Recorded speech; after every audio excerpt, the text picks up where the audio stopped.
La louange est à Allah, le Seigneur des mondes, et je lui demande d'élever le degré, le grade et l'honneur de notre maître Muhammad, alayhi salatu wassalam, et de protéger sa nation de ce qu'il craint pour elle.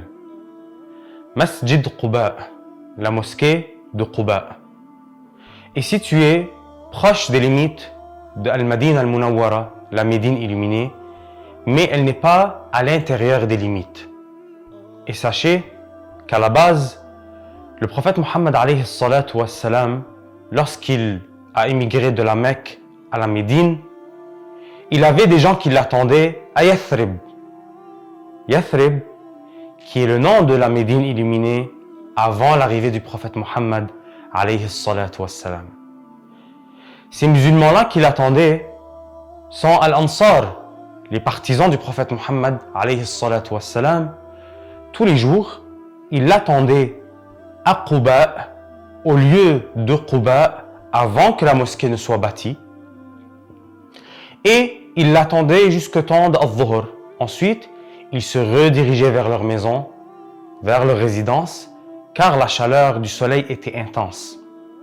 Jusqu'au jour où un homme juif, qui était situé dans un lieu qui était en hauteur, a appelé les gens et leur a dit que l'homme que vous attendez est arrivé.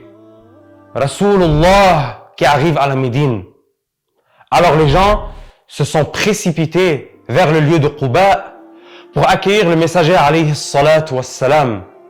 Alors la joie, le bonheur, la sérénité a pris place chez les gens.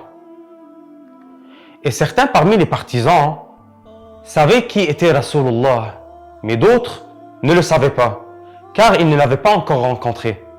Alors quand Rasulullah est arrivé avec Abu Bakr as-Siddiq, il n'a pas dit aux gens qu'il était Rasulullah et que telle personne, qui Abu Bakr n'est pas le messager alayhi salatu wassalam. Non, mais les gens ont su qui il était, car lorsque le soleil s'est intensifié et que les rayons du soleil ont frappé le visage du prophète Muhammad alayhi salatu wassalam, Abu Bakr s'est mis devant le prophète Muhammad alayhi salatu wassalam pour le protéger des rayons du soleil. Alors les gens ont su qui était le messager sallallahu alayhi wa sallam. Et sachez qu'après l'arrivée du prophète alayhi salatu wassalam, la mosquée de Quba a été bâtie. Rasulullah qui aide les musulmans dans la construction. Et Rasulullah a fait la louange de la mosquée de Quba et s'y rendait tous les samedis et priait là-bas avec les musulmans. Alors les musulmans ont pris habitude de se rendre tous les samedis à la mosquée de Quba pour prier afin de suivre le messager alayhi salatu wassalam.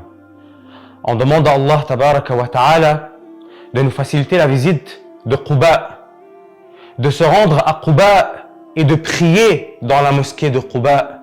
Et ainsi on pourra dire, ici a été le bien-aimé.